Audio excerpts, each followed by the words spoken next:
Hello everyone, welcome to my channel. आज हम start करने वाले हैं चैप्टर नंबर 7। ओके, तो जिसका नाम है from a kingdom to an empire. Kingdom एक छोटा पार्ट होता है और एम्पायर उससे भी बहुत बड़ा होता है। छोटे छोटे किंगडम को एक एम्पायर रूल कर रहा होता है। किंगडम को किंग संभालते और एम्पायर के लिए बहुत बड़ा किंग चाहिए होता है। तो अब हम लोग देखते हैं, इसमें छोटा सा जो एक नोट दिया हुआ है कि रोशन जो होती है ना, उसका बर्थडे होता है। तो रोशन के बर्थडे में उसके ग्रैंडफादर उसको जो है ना एक बहुत ही मतलब नोट देते हैं, एकदम कड़क नोट होती है वो देते हैं उसको। लेकिन उसको ना एक सीडी चाहिए होती है। लेकिन वो उसको देखती है कि वो ब्रांड न्यू नोट को वो फील कर रही होती है, उसको देख रही होती है और वो स्माइल कर देख जो गांधी जी का फेस होता है ना राइट साइड पे, वो उसको देखती है। फिर वो देखती है कि टाइनी टाइनी लॉयंस बने हुए हैं वहाँ पे। फिर वो बहुत ज़्यादा ना सरप्राइज हो जाती है, वंडर करती है कि क्यों लॉयन के फेस बने हुए हैं। ओके, तो ये जो लॉयन हम अपने नोट्स में देखते हैं और ये जो कॉइन्स है उसकी बहुत बड़ी हिस्ट्री है। ओके, ये सारे जो चीज़ है ना उनको पहले कार्व किया गया था स्टोन्स पे, जो सारनाथ में जो स्टोन पिलर है ना उसके जो टॉप में ये जो है इस कार्व जो लॉयल्स है उसको रखा गया है। ओके, अशोक जो है ना उस टाइम का सबसे बड़ा, जब हम देख रहे हैं 2300 ईयर्स के थोड़ा सा और बाद में जब अशोक आया होगा, मे बी वो आया होगा 2000 तक में, 2000 ईयर अगो पे पहले आया होगा। तो अशोक जो था ना उस टाइम का सबसे बड़ा रूलर था पूरे हिस्ट्री में। और उसने जो है ना बहुत सारे इंस्ट्रक्शन दिए थे इंस्क्रिप्शंस को इंस्क्राइब करने के लिए। मतलब कि जो जैसे पत्थर हो गया या फिर पिलर्स हो गए, उसमें हम लोग कुछ कुछ ऐसे डिज़ाइंस नहीं बनाते, तो वो डिज़ाइन ना बना करके उसमें जो नोट्स लिखे हुए होते हैं, जो उनके बारे में लिखे हुए होते हैं, तो वो सब हमें मिलता है। तो उस जो गोदते हैं, जो डिग करते हैं, मतलब जैसे गोदते हैं ना पिलर्स या फिर रॉक्स में, उसको हम लोग इंस्क्रिप्शंस बोलते हैं। ओके, और तो और हम लोग को बहुत सारा इंस्क्रिप्शन बहुत सारी चीज़ों पे मिलते हैं, जैसे रॉक्स पे भी मिलता है हम लोग को। और ये जो है ना किंगडम, बहुत जो किंगडम को हम एम्पायर किस लिए बोलते हैं इसके बारे में भी हम आगे जानने वाले हैं। ओके, तो जो एम्पायर था ना अशोक, अचानक से अपने आप ही नहीं बन गए थे। जो मतलब वहाँ के जो एम्पायर के जो किंग रहे होंगे वो अपने आप से ही नहीं बन गए थे। उनके जो ग्रैंडफादर थे पहले, जो चंद्रगुप्त मौर्य थे, जो कि 2300 साल पहले आए थे, उन्होंने इस एम्पायर को इस्टेब्लिश किया था, मतलब लाए थे उन्होंने, क्योंकि वो किसी से जीते होंगे। फिर वो उन्हें अपना राज्य है साम्राज्य वहाँ पे स्थापित किया होगा। ओके, तो चंद्रगुप्त मौर्य को ना एक बहुत ही बुद्धिमान जो इंसान था, आपने चाणक्य का नाम सुने होंगे या फिर कौटिल्य भी बोलते हैं उनको। तो उनके ही गाइडेंस पे, उनके ही आइडियाज़ पे, जो कि हमें बुक में मिलती है जिसका नाम है अर्थशास्त्र, तो उसमें लिखा हुआ चाणक्य जी और उनके आइडियाज़ के बारे में। तो उन्होंने इनको गाइड किया था, जिससे जो है चंद्रगुप्त ने इतना बड़ा एम्पायर को खड़ा किया था। अब डायनेस्टी का यहाँ पे छोटा सा मीनिंग दिया हुआ है। डायनेस्टी मतलब वो नहीं होता जैसे कि किंग्स है, फिर किसी ने इलेक्ट किया फिर वो दूसरा किंग बन गया, नहीं। जैसे कि हम लोग देखते हैं कि अगर मैं किंग हूँ तो मेरा जो बेटा है वो किंग बनेगा, या फिर मेरा जो परिवार में से कोई एक है वही किंग बनेगा, और कोई बाहर का किंग नहीं बन सकता। तो उसको हम लोग डायनेस्टी बोलते हैं। तो मौर्य में भी एक डायनेस्टी थी जिसमें सबसे ज़्यादा इंपॉर्टेंट रूलर्स थे चंद्रगुप्त, जिन्होंने मौर्य एम्पायर को वहाँ पे खड़ा किया था। तो चंद्रगुप्त थे, फिर उनके बाद उनके बेटे बिंदुसारा थे, वो आए थे। और बिंदुसारा के बाद सबसे बड़े जो अशोका जो रूलर्स थे, बहुत ही ग्रेटेस्ट रूलर थे अशोका, वो उनके बेटे थे। मतलब चंद्रगुप्त जो मौर्य थे वो अशोका के दादाजी थे। वहाँ पे बहुत सारी सिटीज़ थी जो कि कैपिटल्स भी थी वहाँ की, जैसे कि पाटलिपुत्र जो अभी प्रेजेंट डे में पटना है, वो तक्षशिला और उज्जैन वहाँ के सबसे मेन सिटीज़ थी। और तक्षशिला जो है ना नॉर्थ वेस्ट में जाने का एक गेट था, और जो इंक्लूडिंग सेंट्रल एशिया, जैसे कि आप लोग को इंडिया, जैसे कि ये वाला जो मैप है आप लोग तक्षशिला को देख सकते हो, तो तक्षशिला से बाहर से नॉर्थ वेस्ट में जाने का ये गेट था, और सेंट्रल एशिया में यहीं से ही जा सकते थे। ओके, उसके बाद जो है ना उज्जैन एक रूट है जिसमें हम लोग नॉर्थ टू साउथ इंडिया में जा सकते थे, जहाँ पे माना जाता है कि ऐसे कि शायद वहाँ पे मर्चेंट ऑफिशियल्स और क्राफ्ट पर्सन वहाँ पे शायद रहते होंगे, क्योंकि आप लोग देख सकते हो कि उज्जैन एकदम बीच में, और यहाँ से ये जो है ना गिरनार करके, वहाँ से जो लोग हैं ट्रेडर्स वगैरह वो आसानी से आ जा सकते हैं, एक्सपोर्ट कर सकते हैं, इंपोर्ट कर सकते हैं। तो मे बी वहाँ पे क्राफ्ट पर्सन मर्चेंट्स वगैरह रहे होंगे, और अदर एरिया में फार्मर्स और जो जो पालते हैं जानवरों को, वो सब रहे होंगे। जैसे कि कुछ सेंट्रल इंडिया में वहाँ पे शायद फॉरेस्ट रहा होगा, तो जिससे जो है लोग ना फॉरेस्ट जो पीपल रहे होंगे वहाँ पे, जो फॉरेस्ट से जो प्रोड्यूस है, जैसे कि कुछ जो फ्रूट्स वगैरह या फिर प्लांट्स या फिर एनिमल्स, या एनिमल्स को तो हंट करते थे, और वुड वगैरह है उसको यूज़ करते थे। और वहाँ पे जो पीपल है डिफरेंट डिफरेंट पार्ट में रहते थे एम्पायर के। ये पूरा एम्पायर ही अशोक का था। तो एम्पायर के जो अशोक के एम्पायर में बहुत सारे डिफरेंट डिफरेंट जो पार्ट्स थे, तो डिफरेंट डिफरेंट पार्ट्स में डिफरेंट डिफरेंट लैंग्वेज को भी बोला जाता था। ओके, पूरे जैसे एक एम्पायर में एक ही जो लैंग्वेज बोला जाएगा, नहीं, वहाँ पे बहुत डिफरेंट डिफरेंट लैंग्वेज बोलते थे। साथ में लोग different different kinds of food भी खाते थे और जो अलग अलग टाइप के क्लॉथ्स भी पहनते थे। अब हम लोग देखने वाले हैं कि एम्पायर जो है डिफरेंट कैसे होता है किंगडम से। एम्पायर ना बहुत सारे रिसोर्स की मदद से बनता है। ओके, क्योंकि उसका किंगडम बहुत बड़ा होता है और एम्पायर ना किंगडम से भी बहुत बड़ा होता है, तो उनको ना बिग आर्मी से प्रोटेक्शन की बहुत ज़्यादा ज़रूरत होती है। कभी भी उन पर अटैक हो सकता है और उसके बाद उनका जो टैक्स है वो बहुत ही लार्ज नंबर में कलेक्ट किया जाता है। ओके, नेक्स्ट टॉपिक है हमारा रूलिंग द एम्पायर। अब मैंने आपको जो बताया कि जो एम्पायर होता है वो किंगडम से भी बहुत ज़्यादा बड़ा होता है, तो अब मैंने आपको बताया कि जो एम्पायर होता है वो किंगडम से भी बहुत ज़्यादा बड़ा होता है, तो इसको जो है ना डिफरेंट पार्ट को डिफरेंट तरीके से रूल किया जाता था। जैसे कि जो पाटलिपुत्र का एरिया है वो तो डायरेक्टली अशोक के कंट्रोल में था, तो जो एम्परर था वो उसे डायरेक्ट वहीं से कंट्रोल करते थे। और उसके बाद क्या है ना, जो वहाँ के ऑफिशियल्स वगैरह हैं उनको भी अपॉइंट किया जाता था कि वो दूसरों से कलेक्ट कर पाए टैक्स को। जैसे फार्मर्स और हेडर्स, क्राफ्टर्स एंड ट्रेडर्स हो गए, तो वो वहीं के विलेज और टाउन में रहते थे, तो वहाँ से वो लोग जो है उनसे जो कलेक्ट कर लेते थे टैक्सेस को। और ऑफिशियल को पनिश भी किया जाता था अगर वो लोग उनके रूल को नहीं मान रहे होते हैं, तो या फिर जो ऑर्डर जो एम्परर ने दिया हुआ है अगर उसको नहीं मानेंगे तो उनको पनिश भी किया जाता था। और कुछ कुछ जो ऑफिशियल्स थे ना उनको सैलरी भी दी जाती थी, उनको उनके ऊपर नज़र रखने के लिए कि उन लोग अच्छे से काम कर रहे हैं या नहीं। उनके पीछे स्पाइस मतलब जासूस को छोड़ा गया था ताकि वो लोग उन पर नज़र रख पाए कि इन लोग अपना काम जो अच्छे से कर पा रहे हैं या नहीं। और जो एम्परर था वो उनको सुपरवाइज़ करता था। कभी कभी तो वो अपने ही फैमिली में से किसी को रख देता था कि हाँ, तुम इसे देखना, तुम इसे देखना, या फिर सीनियर मिनिस्टर्स भी होते थे जो ये सब काम को देखते थे। वहाँ पे कुछ अदर एरिया भी थे जो कि रूल करा जा रहा था। अब इंडिया तो बहुत बड़ा पार्ट है ना, तो उसके बहुत अलग डिफरेंट डिफरेंट पार्ट्स भी थे। तो कुछ जो एरियाज़ थे या फिर हम लोग प्रोविंसेस भी बोल सकते, तो कुछ जो है प्रोविंशनल एरियाज़ थे जैसे कि तक्षशिला हो गया या उज्जैन हो गए, तो ये जो है पाटलिपुत्र खुद ही कंट्रोल कर रहा था। और कुछ कुछ जो है जो रॉयल प्रिंसेस होते थे जिनको गवर्नर बना दिया जाता था, तो वो लोग या फिर ये सब जो एरियाज़ है उसको गवर्न करते थे, या फिर जो लोकल कस्टम रूलर्स थे जो उनको फॉलो करते थे।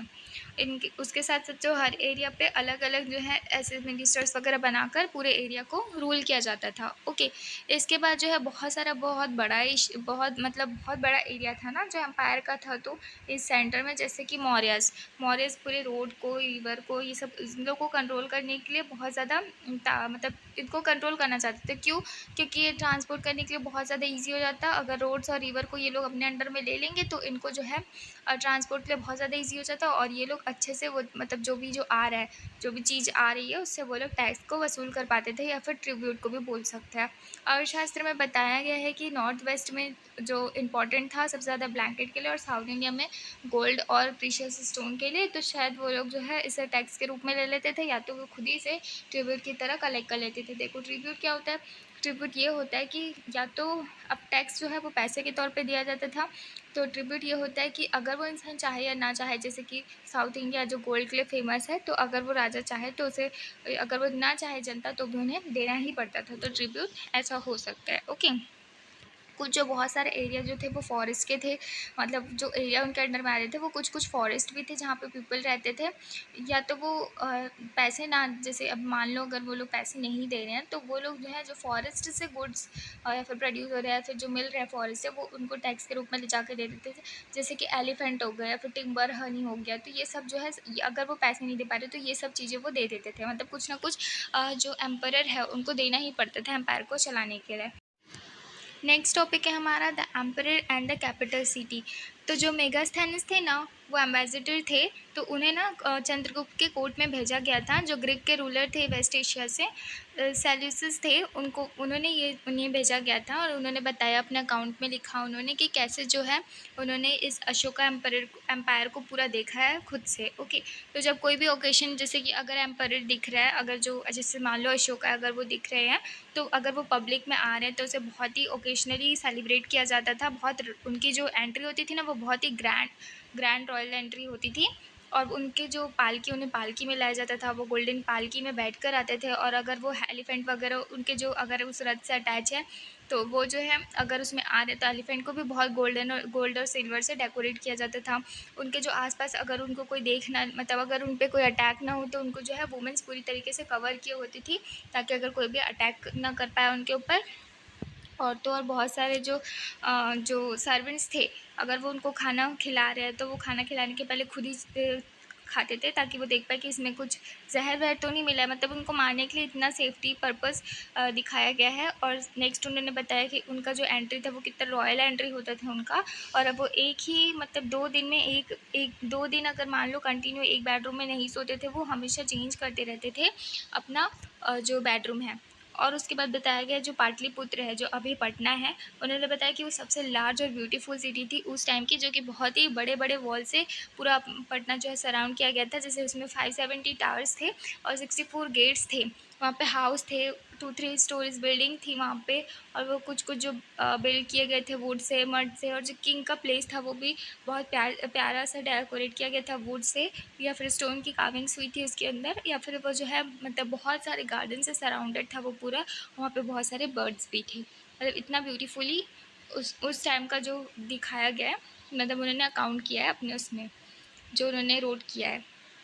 अब हम ये देखने वाले कि अशोक इतना यूनिक रूलर क्यों थे, मतलब उनके में क्या इतना फेमस, मतलब उनके में क्या ऐसा था कि वो इतने यूनिक हो गए थे।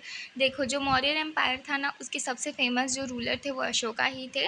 वो फर्स्ट ऐसे रूलर थे जिन्होंने अपने जो चीज़ें हैं जो उनकी लाइफ में हुई और जो उन्होंने किए हैं, और जो मैसेजेस हैं उनके, वो अपने जो मतलब अपने पीपल को समझाने की कोशिश की है, दिखाने की कोशिश की है इंस्क्रिप्शन के थ्रू।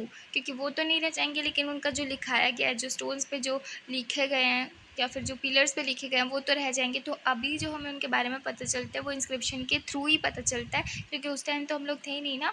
तो अशोका ने अपना जो है सारा जो इंस्क्रिप्शन है उसको इंस्क्राइब किया गया, और वो जो प्राकृत लैंग्वेज में, ऑर्डिनरी पीपल के लैंग्वेज में थी, ताकि उसे सब समझ पाए और सब पढ़ पाए, और सब वो जो अशोका एम्पायर था उसके बारे में जान पाए। और कुछ जो है ब्राह्मण स्क्रिप्ट में लिखी गई है। अशोकाज़ वॉर इन कलिंगा। कलिंगा को अभी जो बोला जाता है ना, वो ओडिशा को ही कलिंगा पहले बोला जाता था, अभी उसका नाम है ओडिशा। ओके। तो जब अशोका ने मतलब अशोका ने डिसाइड किया अब जो है ना हमें कलिंगा को जीतना है, तो हमें वॉर से जीतना पड़ेगा। तो हम जो है वहाँ पे मतलब वॉर करेंगे, और फिर उसके बाद जंग छेड़ने के बाद हम उसे जीत जाएंगे। लेकिन फिर उसके बाद जब वो वॉर को जीत जाते हैं, तो उन्हें पता, तब वो देखते हैं कि कितना हॉरिबल था उनके लिए सब देखना, कि कितना वॉयलेंस हुआ है, कितने सारे ब्लड जो इधर उधर है, कितने सारे लोग जो है लड़े हैं और उसके बाद मर गए हैं। तो वो एक ओनली किंग थे पूरे हिस्ट्री में जिन्होंने जीतने के बाद ही वॉर को गिव अप कर दिया था। ओके। देखो, अशोका ने हमें इसके बारे में कहाँ से पता चलता है? अशोका ने जो इंस्क्रिप्शन करवाई है, जो इंस्क्राइब करवाए हैं, तो उसमें जो लिखा है उन्होंने बताया है उसमें कि कलिंगा वॉर कैसे उन्होंने डिस्क्राइब किया है, वो आप हम अभी देखते हैं। तो देखो, अशोका ने ना अपने इंस्क्रिप्शन के थ्रू हमें बताया कि 8 ईयर के बाद जब वो कलिंगा को जीत जाते हैं, तो उसमें हम देखते हैं कि बहुत सारे जो लैक्स एंड हाफ पीपल जो थे वो पूरे कैप्चर किए गए थे, और लाखों से लाखों जो पीपल हैं वो मर गए थे।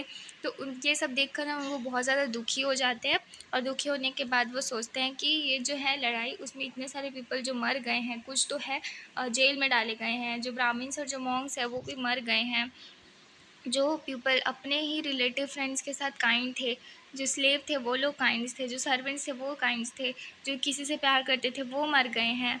तो ये जो सारी जो चीज़ें वो देखकर बहुत ही ज़्यादा दुखी हो गए थे, और उसके बाद उन्होंने डिसाइड किया कि मैं अब धम्म के बारे में सीखूँगा और धम्म के बारे में ही जानूँगा, और आगे जो है अपनी जनरेशन को बताऊँगा इसके बारे में, ताकि वो जो है आगे जो है लड़ाई करने के बारे में ना सोचे। उन्हें ऐसा लगता था, मतलब उन्होंने बताया कि मुझे ऐसा लगता है कि लोगों को धम्म से जितना ज़्यादा अच्छा होगा, ना कि उन्हें उनके ऊपर विजय हासिल करके उनके ज़बरदस्ती अपना बनाना। ओके, ऐसा उन्होंने बताया है। वो बोलते हैं कि मैं ये इंस्क्रिप्शन को इसलिए इंस्क्राइब करा रहा हूँ, ताकि जो ये जो मैसेज फ्यूचर में मेरे सन को, ग्रैंडसन को मिले, ताकि वो इस वॉर के बारे में ना सोच पाए। इंस्टेड ऑफ इट वो ये सोचे कि कैसे धम्म को जो है स्प्रेड करना है। ओके। नेक्स्ट जो हम देखने वाले हैं वो है व्हाट वाज अशोकाज धम्म। अब हमने पहले वाले टॉपिक में देखे कि अशोक का धम्म क्या था, वो उसे एक्सप्लोर कर रहे थे। लेकिन धम्म है क्या? तो देखो, अशोक का धम्मा जो है वो बिल्कुल भी इन्वॉल्व नहीं करते हैं वर्शिप ऑफ गॉड पे, पूजा पाठ पे, या फिर कोई परफॉर्मेंस सैक्रिफाइस के, मतलब अगर कोई सैक्रिफाइस को परफॉर्म करना है वो उसमें भी उनका जो है ये जो धम्म है वो इन्वॉल्व नहीं होता था। उन्हें ऐसा लगता था कि वो जो अपने अपने जो फादर से सीखे हैं वो अपने बच्चों को सिखा पाए। उनकी ड्यूटी है लोगों को सही और गलत के बारे में बताना, और वो इंस्पायर्ड थे बहुत ज़्यादा टीचिंग, और बुद्ध जो है जो टीच करते थे पीपल को, उससे वो बहुत ज़्यादा इंस्पायर थे। उन्हें बहुत सारी जो प्रॉब्लम्स है वो ट्रबल कर रहे थे उनके अंदर ही अंदर, कि इतना प्रॉब्लम क्यों हो रहा है। जैसे कि उन्होंने अपने ही एम्पायर में देखा कि लोग जो है डिफरेंट डिफरेंट रिलीजन को फॉलो कर रहे हैं, तो वो कभी कभी लड़ाई का भी मुद्दा बन जाता था। एनिमल्स को कुछ रिलीजन के लिए सेक्रीफाइस भी करना पड़ता था। कभी कभी जो स्लेव्स और सर्वेंट्स हैं ना, वो बहुत बुरी तरीके से ट्रीट किए जाते थे अपने ही मालिक से। उसके अलावा कभी कभी वो ये देखते हैं कि कोई कोई फैमिली खुद में ही फैमिली में लड़ाई झगड़ा हो रहा है, या फिर कोई कोई जो है अपने ही नेबर से इतना लड़ रहे हैं। तो अशोका को जो है अंदर ही अंदर लगने लगा कि as a king, as a true person, उनको जो है ये उनकी ड्यूटी है इन प्रॉब्लम्स को सॉल्व करना। तो उन्होंने क्या किया, उन्होंने अपॉइंट किया ऑफिशियल्स को, जिनको धम्म, जिन्हें जो है धम्म महामत्ता भी कहा जाता था, जो उनके द्वारा भेजे गए डिफरेंट डिफरेंट प्लेस में वो लोग जाते थे और लोगों को धम्म के बारे में बताते थे। इसके अलावा उन्होंने बहुत सारे मैसेज जो इंस्क्राइब किए थे रॉक और पिलर्स पे। तो या फिर अगर जो पढ़ सकता है वो पढ़ लेगा, या फिर जिन्हें पढ़ना नहीं आ रहा है तो वो जो उनके ऑफिशियल्स है वो उनको पढ़ के लोगों को सुनाते थे।